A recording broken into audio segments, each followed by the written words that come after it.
The whole world and their dog seem to be getting obsessed with tiny scale miniature war games lately. We're even seeing a bunch of videos starting to pop up on YouTube around the idea of shrinking existing 28 to 30mm games down into smaller scales. Even if a lot of those videos are by Luke over at Geek Gaming, who is amazing by the way. Golden Demon has a whole category dedicated to small scale, which I actually totally forgot about right up until I was scripting this video. And of course, I'd be remiss not to mention me old mate Ryzen 8 Minis. He's had a few cracks at tiny scale too, making videos on Travel Battlefleet Gothic and Travel Battletech. Videos that you should definitely check out after you finish watching this one. But it wasn't until I was minding my own business in my Discord, checking out the latest bits that some of my subscribers had shared, when this happened. And then it happened again. And again. And it kept happening, with long-time subscriber Fonzati throwing up image after image of beautiful 10mm goblins he's been working on for games of Warmaster at his local club. Eventually I caved and I just had to know where he was getting them from, and it turned out they were 3D printed. Well, I thought to myself, I have a 3D printer and I like painting. Why don't I have a little crack at some of these tiny gubbers myself and see if I can produce miniatures that I'm still proud of at this tiny scale? And so, with my mission in hand, it didn't take long for the first surprise to crop up, as bloody hell you can fit a lot of these little sods onto a build plate. I only have a Mars 3 Pro, it does not have a huge build plate, but look at it, I could get half a bloody army in a single run. Or I could just throw this massive Darth Vader bust that I fancy painting at some point into the plate and eat the rest of the space up that way. So my goal today is to try and paint minis that I'm just as proud of as my full-size minis, even though they're tiny. Can I do it? I want to test myself here with this and kind of ask myself the question, what can be done at this scale? And then of course ask the ultimate question that I tend to ask quite a lot. Was it worth it? So, of course, massive thanks to Fonsati for the idea for this video. You are a legend, as always. Let's get into it. Let's paint some minis.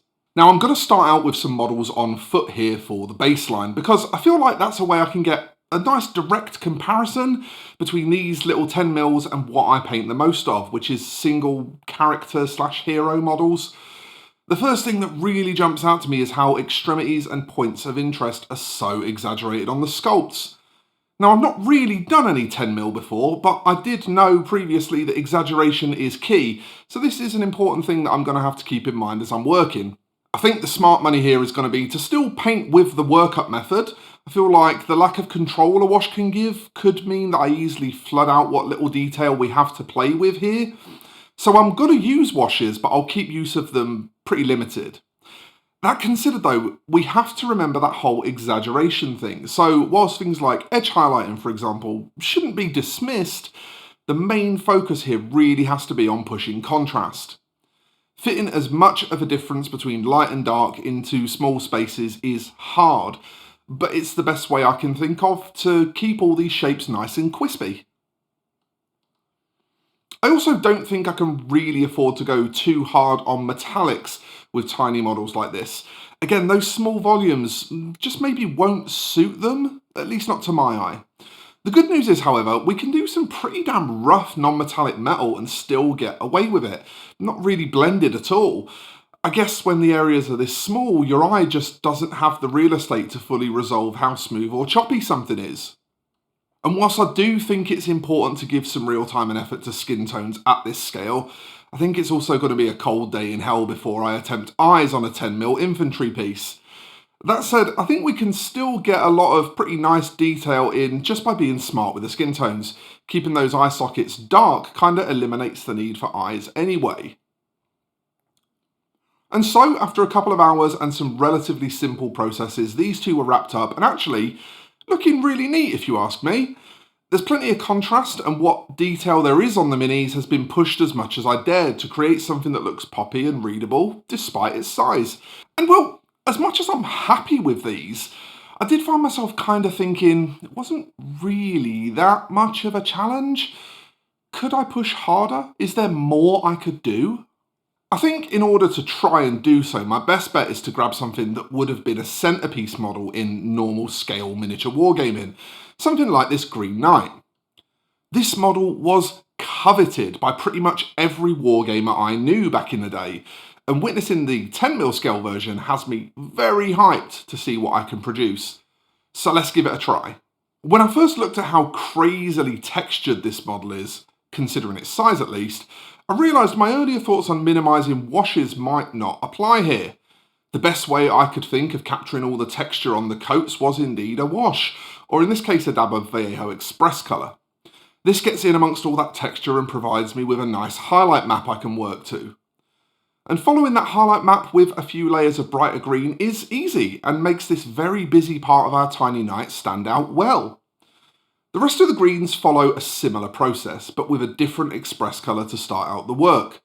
And with them all in place, this feels like a great start. But I have a suspicion that the overall finish of the Mini might not actually be able to be pushed much further than what I'd done previously. At least not for me. I mean, after all, the other main element here is the non-metallic metal, and that wasn't really being dictated by time or effort, but more just that being all I was really capable of doing in such a small space.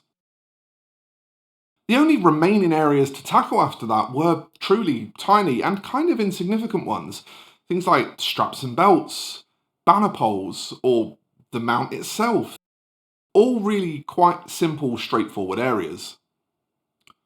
At this stage, I felt like I needed to come up with something else, something extra, something to make this centerpiece model feel like it had gotten more effort than the models on foot.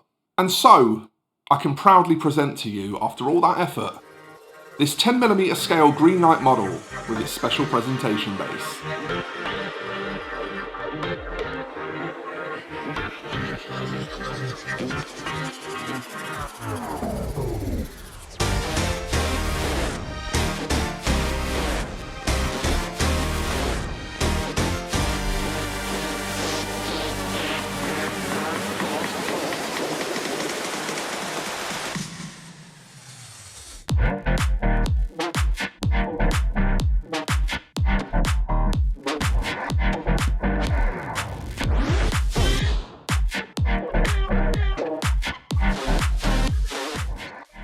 I hope joining me on this one has been as fun for you as making it was for me. I honestly cannot remember the last time I was so proud of a piece I'd produced that wasn't a paid commission, and I'm just so glad I decided to go on this little 10mm adventure. It was really fun. So I guess the only question still left remaining for me is, do I sell them or do I build a 10mm Bretonnian army? Both are kind of attractive options, but I'll wait and see what you say in the comments below. Let me know what you think. While you're down there, don't forget to maybe give this video a like if you've enjoyed it. If you've really enjoyed it, you could maybe subscribe to the channel, turn on notifications so that you get told by YouTube whenever I release new content. And if you're going to be down in that description box area anyway, please do me a solid and check out my affiliate links, Ko-fi and Patreon. They're all linked in the description there, and your support through those methods really does mean the world. So thanks a lot. I'm going to get out of here now, but as always, friends, thank you so much for watching. I will see you in the next one, and bye-bye for now.